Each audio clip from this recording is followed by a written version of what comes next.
Welcome into another episode of Tailgate Talk SEC. I am Will Thomas, and today I want to talk through some playoff dark horses in the SEC, based on the betting market, right? And so looking at the odds for SEC teams to make the playoff, there's only two that have minus odds. And that's Georgia at minus 240 and Texas at minus 200. Every single SEC team behind them have plus odds.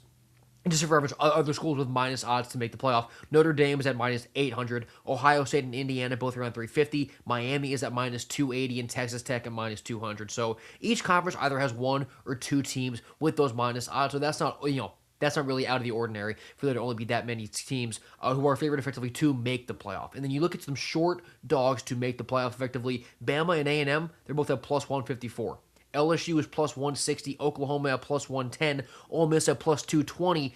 Those are kind of, I don't want to say favorites, but that is definitely like the defined upper tier in the SEC, right? Ole Miss, Oklahoma, and up. Those are the schools that really everybody is more or less comfortable saying, yeah, they can go 10-2, maybe 9-3 this year based on their schedule and make the playoff. But let's talk about some of the longer shot teams, right? And I'm not even talking, plus 20,000s, just plus, those mid 100 teams that maybe their win total is closer to 6 or 7, and just kind of what they have to do to maybe make the playoff this year. Let's talk Tennessee here to start. They're plus 380 to make the playoff under Josh Heupel again this year. Now, they'll be breaking a new quarterback, right? Joey Aguilar, he tried to come back this year with another legal battle. His did not go through, so Tennessee will have a new quarterback this year, whether that is Faison Brandon, who I do think will win that job, or George McIntyre. And defensively, you bring in Jim Knowles as your DC, which is a massive add, right? Because the Vols' defense last year was horrible. It was so bad. Now, they had some really bad injury luck, and they're kind of having some similar injury luck this season so far through fall camp, which really sucks to see. But it should just, as a basis, be an upgraded defensive unit, even without Chaz Coleman, under Jim Knowles. My read on Tennessee this year, and I've said this a bunch, I think they're in the year before the year. I look at what this 2027 roster could look like for the Vols, and I get really excited, right? Year two of Faison Brandon. You have these receivers who are developed a little bit more. I believe Deshaun Bishop could come back if he wants to, so we should see how that pans out. And then year two under Jim Knowles, you have that scheme much more nailed down. That could be really exciting. At plus 380 this season, Tennessee's a really good football team. They have tons of good players. I don't quite see it there. And that's kind of why I'm more on the 2027 train, right? Because look at some of their road games they got to play. They have to go to Arkansas, right? In Arkansas, first-year head coach Silverfield, not the most talented team. They walked in there and they lost a few years ago, right? With arguably a better Vols team. I think probably definitely a better Vols team that year. They also have to go to A&M. They go to Vandy to end the year. So you don't really have some, crazy hard road games in the SEC. You have some tricky spots, but you're not playing any of those top dogs on the road. But you get LSU at home. You get Bama at home. You got to host Auburn.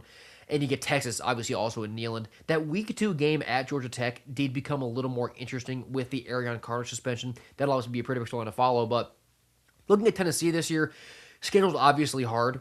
I don't believe this is one of those teams that could maybe get away with 9-3, even if the sport kind of does dissolve into chaos when it comes to win-loss this year. So I don't really see Tennessee with a first-year quarterback getting through the schedule at 10-2. So plus 380, it's some decent value, but that's not really a school that I'm willing to take a flyer on to make the playoff. One that I might be, though, is Florida at plus 400. Now, Florida is a school where maybe 9-3 is a little more realistic as a potential playoff bid, but once again, in order to get a 3-loss regular season team in the playoff, there has to be a ton of chaos, right? Like that has to be the trend everywhere else in the country, which is very unlikely. But just looking at the Gators, right, they returned so much of their critical talent from last year. Jaden Ball at running back, Dallas Wilson at VB3 at receiver. That defense should be very, very good, right? Tons of returning pieces, a lot of individual talent. So having that baseline of a really good defense gives me a ton of confidence for the Gators this year. Offensively, new quarterback, offensive line questions. Those are not really places that you want to start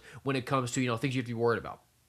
Now, if it is Aaron Philo who gets the job, I think his ceiling's a little bit lower than Tramel Jones, but I do believe his floor also is higher because he's used to the Buster Faulkner system, who is the new OC there in Gainesville.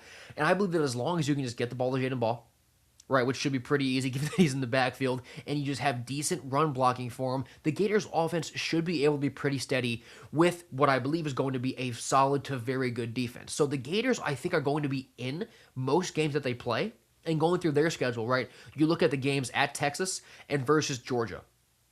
Those are kind of the only two that I'm looking at as like, yeah, those are losses. Right, their other hardest games, they host Ole Miss, they host Oklahoma. Guys, playing in Gainesville is very hard. I don't really care who it is. If you have to go into the swamp, I don't ever look at that as this game is over. Florida doesn't have a chance. So I think they can win both of those games. You go to Auburn to open conference play. Both teams have tons of questions that could win that. So looking at the Florida schedule, only seeing 2 games where I can be like, yeah, they'll probably lose that. If everything clicks, 10-2 Florida goes to the playoff. So a plus 400, I think there could be a little bit of value there in the Gators. Where I definitely see value is in Missouri, though. This is one that I've bet already. Missouri at plus 700, taking a bit of a flyer on them to make the college football playoff. This offense, I think, is going to be awesome. Right, I think that the Ahmad Hardy, coming off the gunshot wound, I think he'll be back probably when SEC play starts in week 4. I'd be surprised if he's at least running with his usual workload in those first 3 weeks of the year. So I think you get Ahmad Hardy back to be the one to Jamal Roberts at 2. The receiver room, you ported in tons of really good talent. This offensive line is one of the biggest, most talented, most experienced that I've really ever seen. And I do believe in Austin Simmons with a healthy year here at quarterback for Missouri. Really, it's because of what's around him, right? That O-line, that running game, it makes it so easy to play quarterback. Now, the question for Missouri is on defense, right? Because Drakewitz really hasn't put out, a super good defense during his time in Missouri. But with how good this offense can be, the defense doesn't need to be that great. Right? It just needs to be good. It just needs to be fine. A guy like Darius Smith coming off the edge is incredibly important. Robert Woodard at linebacker, I believe he can take that job to be the number 1 linebacker there for Missouri and be a big-time difference maker there. Chris Graves in the secondary, he comes from Ole Miss. I think he can really help shut down opposing passing games. There are tons of individual pieces on that Missouri defense where if we're in a world where, everything comes together, that can be a good unit.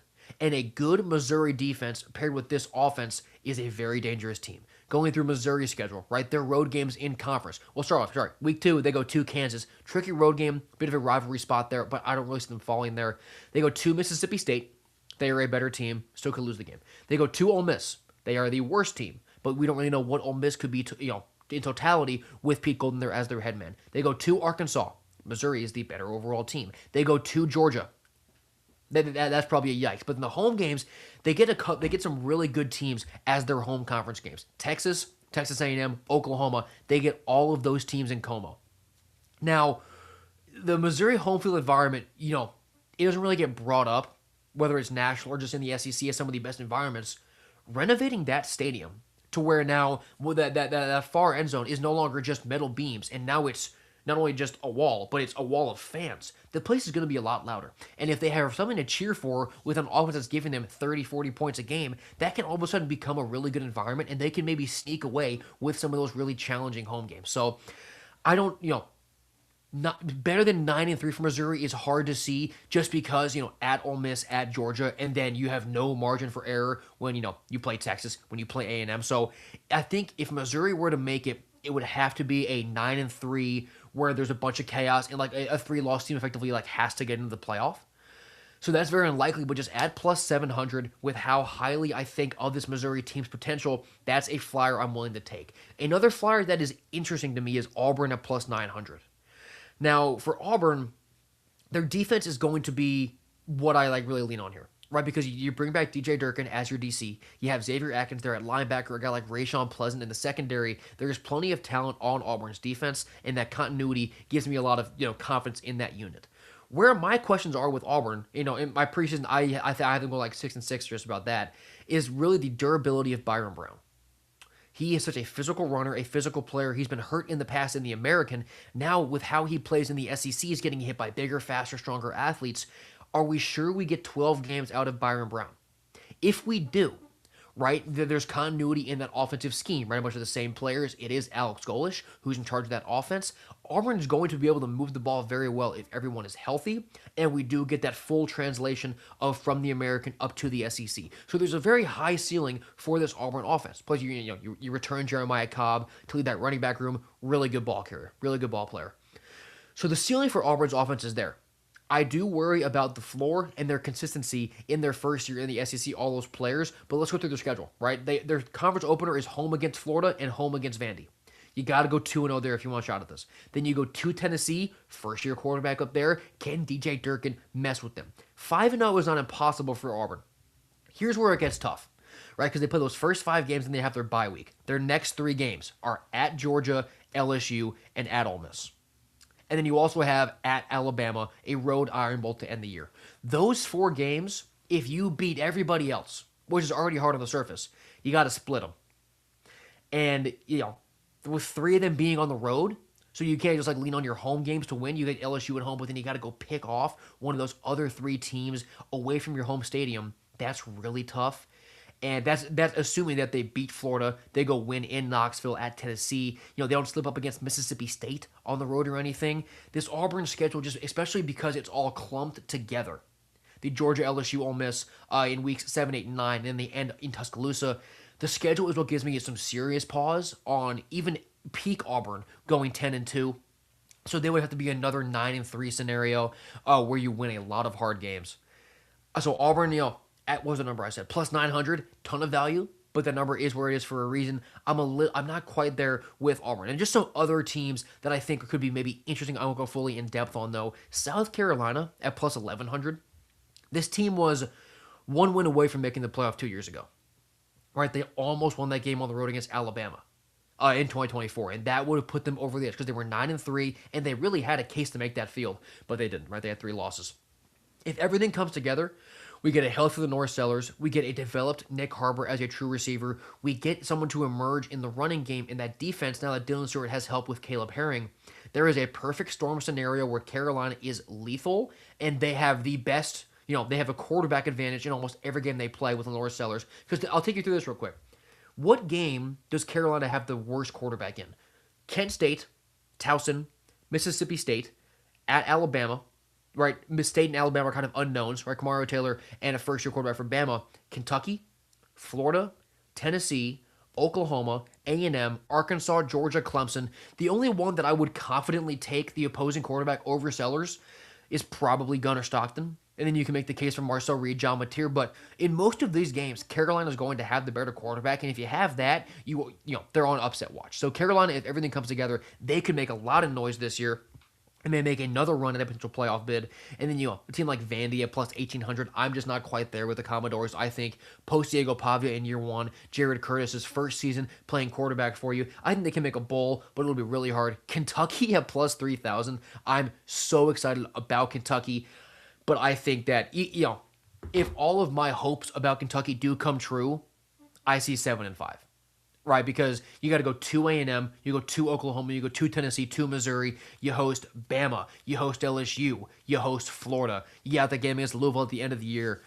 Schedule's too hard, where even if Kentucky is everything I think they could be, I think you see 7-5. You definitely don't see 10-2. So Kentucky, even at that number and how excited I'm about them, they're not quite worth that flyer. But just a fun little thing to look at today is some of those dark horses in the SEC to make the playoff, because obviously we all know what Bama, what Georgia, what Ole Miss, what Texas, and A&M bring to the table. It's more fun to go look at some of those, not smaller schools, but sort of weaker profiling schools in the SEC and look at how they can possibly carve out their path to make a run at the college football playoff this year. So thank you so much for watching this episode of Tailgate Talk SEC. If you have been enjoying my daily content, I'm going to keep pushing out even more every single day as the season begins. So follow me on Twitter at WillThomasCFB and subscribe to me here on YouTube at Tailgate Talk SEC and everywhere else. I've been Will Thomas, and I will see you next time.